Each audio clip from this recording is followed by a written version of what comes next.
Et nous sommes de retour au plateau pour la dernière partie de cette émission. Nous abordons notre quatrième sujet. Nous parlons du Togo. Bientôt, un nouveau centre de traitement du cancer. Le futur centre de traitement du cancer qui a son siège au sein du camp Premier Bir à Agoué a été, ou du moins la pose de sa première pierre a eu lieu aujourd'hui et c'est le Premier ministre Victoire Tomenga Dogbe qui a posé ce vendredi. Donc la première pierre du centre anti-cancer situé à ce Premier Bir. Ce centre vient s'ajouter à l'existant déjà qui a été inauguré en 2022. Je commence par vous, Constant Lemou. Un deuxième centre de traitement du cancer verra bientôt le jour au Togo. Oui, c'est l'annonce que nous avons tous reçue aujourd'hui. Merci à la chef du gouvernement qui a posé la première pierre ce matin. Et merci au président de la République qui montre encore une fois sa préoccupation pour la bonne santé des citoyens togolais, surtout lorsqu'il s'agit de ce type de maladie non transmissible qu'est le cancer, dont la prise en charge est extrêmement coûteuse et demande beaucoup d'équipements. Je pense que ce nouveau centre, une fois réalisé, viendra renforcer le dispositif sanitaire et va compléter ou du moins reprendre en compte l'ensemble des questions des problèmes de santé, surtout du côté cancer, parce que les différents types de cancers, tels que ça a été annoncé, les différents types de cancers seront pris en charge, mieux que celui qui existait depuis 2022, le centre de prise en charge des cas cancérigènes qui était installé depuis 2022, c'est quelque chose comme ça. Je pense que c'est une très belle initiative, une vision à long terme qui va beaucoup soulager les Togolais. Vivement que la réalisation de ce centre aille très vite. Nous savons que l'hôpital Dr Lafia a eu beaucoup de peine à se réaliser à cause de la crise de Covid-19. Un centre de référence qui était prévu pour être opérationnel en juin ou juillet 2020 a vu sa réalisation concrète beaucoup plus tard à cause de cette crise que personne n'avait prévue. Prions Dieu que vraiment la pose de cette première pierre soit suivie le plus tôt que possible de l'inauguration et de prise en charge effective des cas cancérigènes dans les tout premiers jours. Je pense encore par rapport au site choisi. Aujourd'hui, la ville de Lomé s'est tellement développée autour du Canfir que je pense que le site est très indiqué pour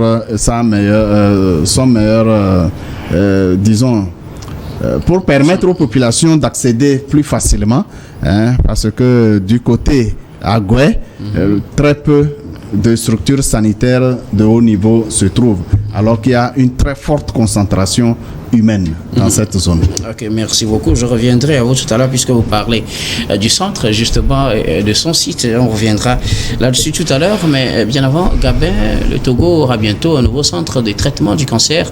La première pierre a été posée ce vendredi par le Premier ministre. Oui, je pense que c'est une très bonne nouvelle, c'est à féliciter d'ailleurs parce que nous savons combien de fois le cancer, les différents types de cancers sont en train de faire rage actuellement en Afrique et partout ailleurs dans le monde. C'est à féliciter ce genre d'initiative, d'autant plus qu'il y avait déjà un centre international de cancérologie de Lomé qui est au niveau de Amanda Homé, inauguré en 2022. Le troisième du genre en Afrique, le premier au Rwanda et le second au Sénégal. Donc le Togo était le troisième pays quand même à accueillir ce genre de centre. Et aujourd'hui, on a encore posé une autre pierre pour un centre de traitement du cancer et surtout à moindre coût. Je pense que c'est véritablement à féliciter et félicitations au gouvernement pour les prouesses qui ont été consenties par rapport à cette maladie-là, qu'est le cancer de tout type. Beaucoup de personnes ont perdu leurs proches par le biais de cette maladie. Je pense qu'il va falloir prendre les taureaux par les cornes, tel que le gouvernement avait tellement investi pour pouvoir éradiquer la tuberculose et plein d'autres maladies. Je pense que le gouvernement est en train aussi de faire des efforts pour pouvoir éliminer le cancer et surtout permettre aux Togolais de se faire traiter en cas de souffrance de cette maladie-là. Déjà, il y a un communiqué gouvernemental qui avait été fait le 4 novembre dernier où il parlait de l'inauguration de ce centre-là et les objectifs sont tellement clairs par rapport, ils disent que il faut réduire le taux de mortalité lié au cancer, améliorer la disponibilité de l'accès à des services de santé ainsi qu'à des traitements de qualité pour les personnes atteintes de maladies cancéreuses, améliorer les infrastructures sanitaires pour la prévention, le diagnostic, le traitement et la réadaptation des patients. Donc je pense que l'initiative est bonne, d'autant plus que, vous savez, dans la sphère sanitaire togolaise, on est en train de faire des prouesses pour pouvoir mettre à la disposition des populations les centres de santé. C'est vrai qu'il y a beaucoup de CMS qui avaient été construits, mais aujourd'hui, après Dr Lafié, il y a des centres de pédiatrie qui sont en train d'être construits, les maternités qui sont en train d'être construites. Voilà, donc je pense que le Togo est en train d'aller lentement mais sûrement vers quand même un système sanitaire assez évolutif et qui va permettre à la population de bien se soigner. Pourquoi pas peut-être même en Afrique de l'Ouest, d'autant plus qu'on a déjà un centre international ici.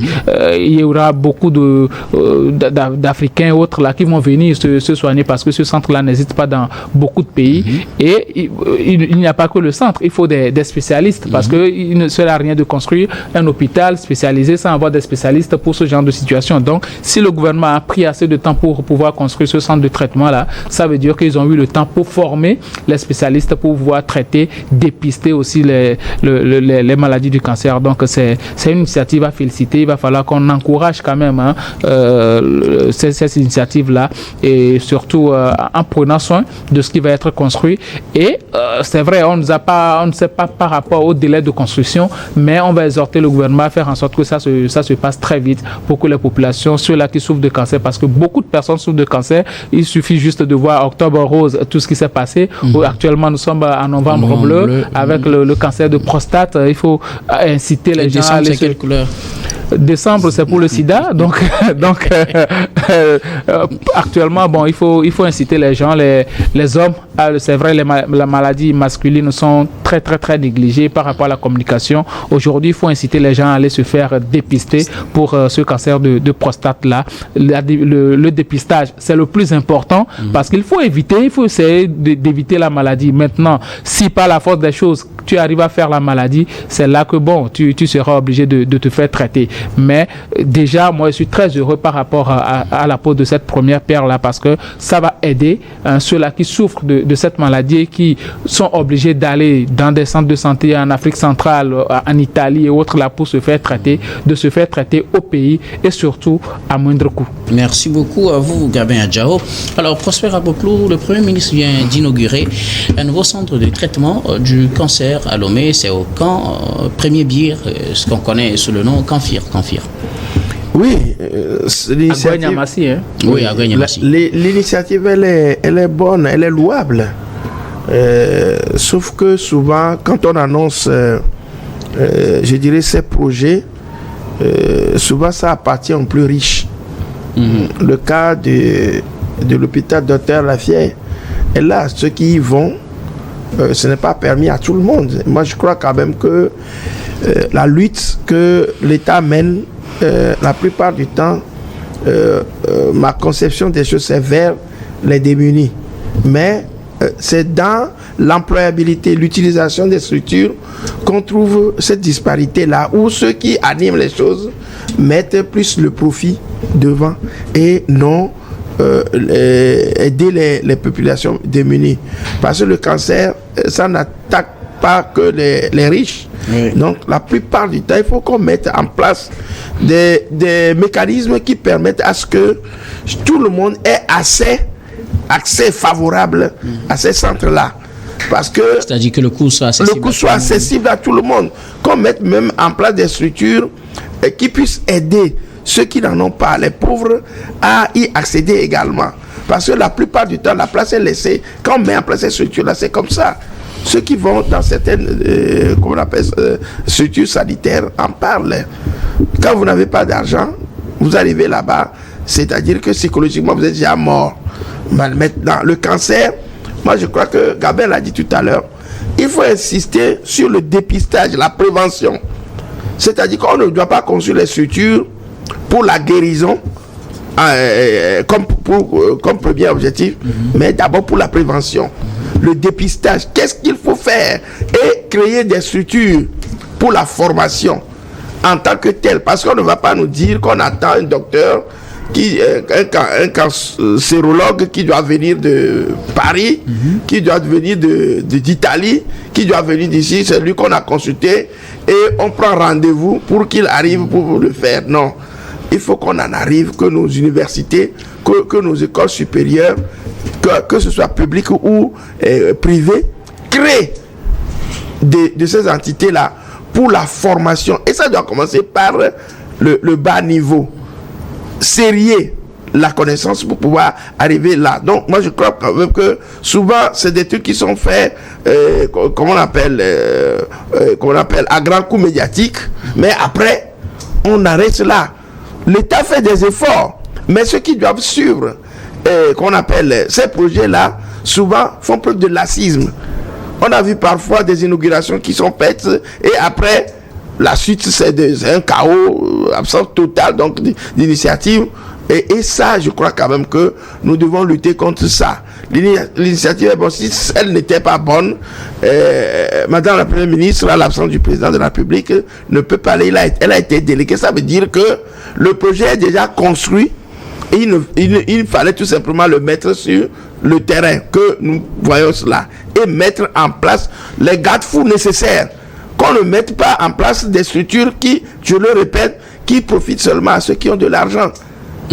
Oui, si tel est le cas, moi je crois que l'utilité, oui, elle est là, mais on ne va pas privilégier, on ne va pas faire le casting des plus riches et laisser les plus pauvres. Donc le chef de l'État, je sais qu'il en connaît beaucoup.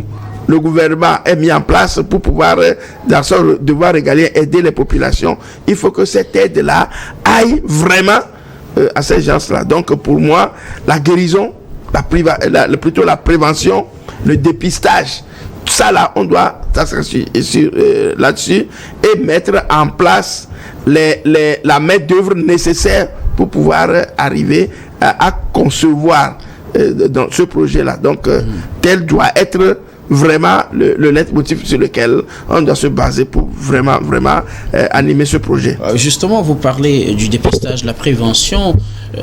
Capel disait aussi, nous sommes en novembre bleu, on parle moins du cancer de la prostate, bon, comparé au cancer du sein, mais il y a aussi d'autres cancers qui sont les plus connus, cancer du col de l'utérus, cancer de l'estomac. C'est l'occasion aussi pour appeler les gens à faire ces dépistages. Mais une autre question, c'est l'emplacement, puisque vous le disiez tout à l'heure, c'est au camp Premier Bir, ce qu'on connaît sous le nom de camp FIR. C'est dans un camp militaire, c'est pas un commissariat de police, c'est pas un camp de gendarmerie, c'est un camp militaire. Est-ce que ça ne fera pas peur, ou bien c'est pour les militaires que ce centre sera créé, ou c'est ouvert au public? Et si oui, est-ce que le camp militaire, puisqu'on sait quand on parle des camps militaires, la conception qu'on a, est-ce que les gens n'auront pas peur d'aller là-bas finalement, Constant? Je vais répondre à votre question en deux volets. Okay. Le premier volet qui consiste à contester le fait que mon co-débatteur dise que l'hôpital de référence Dr Lafia est trop cher. Il n'est pas trop cher.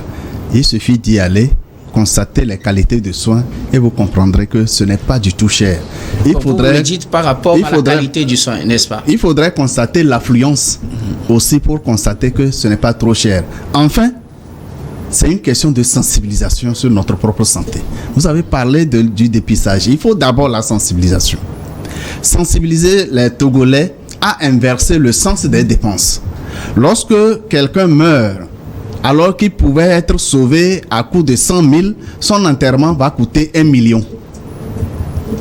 Il faut sensibiliser des gens pour donner plus d'importance à la vie humaine qu'aux obsèques. Oui. C'est de cela qu'il s'agit. Il faut toujours sensibiliser des gens pour qu'ils comprennent que le camp militaire n'est pas un mystère. D'ailleurs, le site choisi n'est pas l'emplacement des armes, non. De la poudrière, non. Ce n'est pas le site que les militaires appellent la place des armes, non. Oui. Pas du tout. Le site est fait de sorte que c'est sur le domaine du camp Bir. C'est dans le domaine du camp Bir, mais ce n'est pas là où restent les militaires. Et là, parce qu'il faut cette précision. Même au camp, ça ne tire pas. Non, c'est pas parce qu'on a peur que ça tire. Mais déjà, quand on a l'idée des camps, on ne s'aventure pas vers là. Les militaires sont là au camp, les armes sont là, mais ça ne tire pas au camp. On ne prend pas des gens, les maltraite. Non, pas du tout. Pas du tout. Plutôt, c'est une question de sécurisation à haute dose. Hein? Je pense que c'est plutôt une chance que ce joyau soit implanté dans un milieu hautement sécurisé. Sécurisé pour la structure elle-même, sécurisé pour les usagers qui viendront demander du service. Moi, j'ai trouvé plutôt que c'est le meilleur site possible. Alors, il faudrait amener des citoyens qui auraient besoin de ce centre à comprendre qu'en réalité, ce n'est pas du tout une raison, le site n'est pas une raison d'en avoir peur, mais plutôt il faut avoir plus confiance et y aller parce que toute la sécurité est garantie et on ne risque aucune attaque, il n'y a aucun risque sécuritaire pour les usagers qui seront là-bas.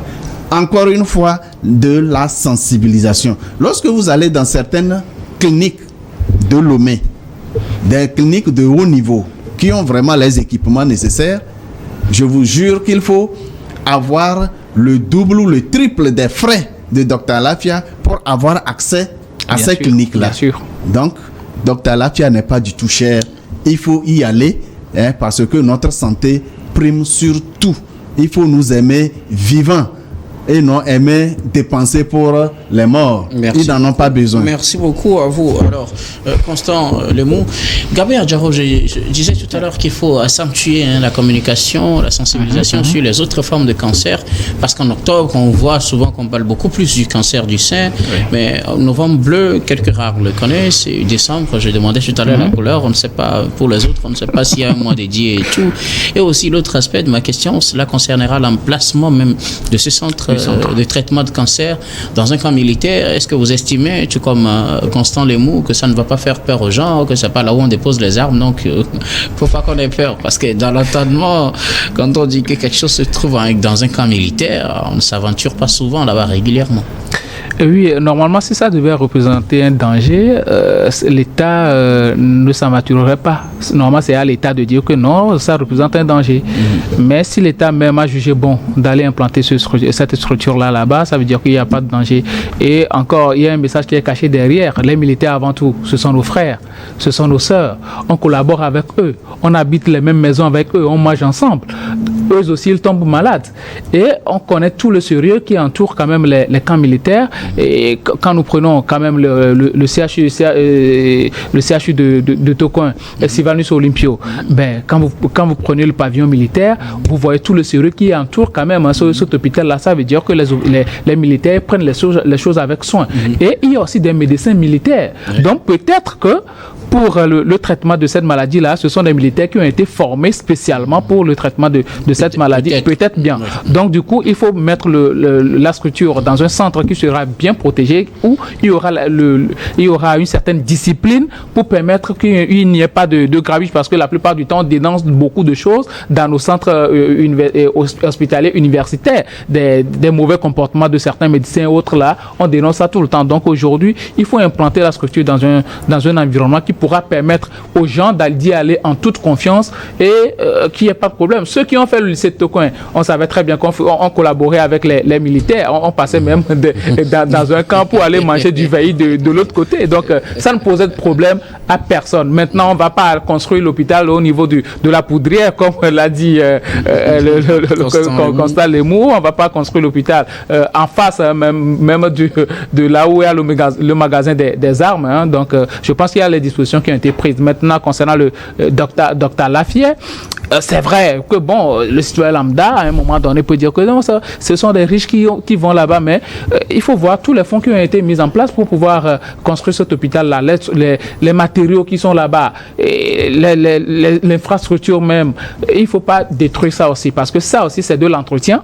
Il faut faire en sorte que l'argent puisse servir à entretenir et à garder cela d'une certaine manière perpétuelle. Donc, ce qu'on va encore demander au gouvernement, c'est de tout faire pour que nos CHU aussi soient bien équipés, pour que ceux-là qui vont se rendre dans nos CHU puissent y aller en toute quiétude et que les médecins aussi, surtout, soient assez conscients que le serment d'Hippocrate qu'ils ont eu à prêter, c'est pour pouvoir sauver des vies humaines. Merci. Prosper Agoclou, que dire de l'emplacement de ces centres de la communication qui manquent généralement sur les maladies ou sur les différents cas de cancer? Non, vous savez, les réserves et les endroits, comme on appelle plutôt réservés, si vous me permettez cette tautologie, pour les édifices publics sont décidés par l'État. Il peut vouloir le construire quelque part ici à Tiégou, à Didoadé, allais-je dire, ou à Tiégou, mais l'État a choisi donc de le mettre là où il a réservé, parce que les sites ne sont pas choisis fortuitement. C'est des calculs qui sont faits et par rapport, je dirais, à l'espace voulu, on fait le choix par rapport donc à l'espace. On peut décider construire sur un tel espace. Donc, si l'État trouve que c'est là où ça se trouve, je pense que le citoyen lambda n'a pas besoin donc de contester. Ne pas. Moi, je me demande si seulement ça va pas faire peur aux gens. Non, je pense que on est habitué à rester. Il y a un camp militaire à Titokobé ici où on va jouer, ou même parfois quand on est malade, on va qu'on appelle au centre de santé qui se trouve au sein du camp.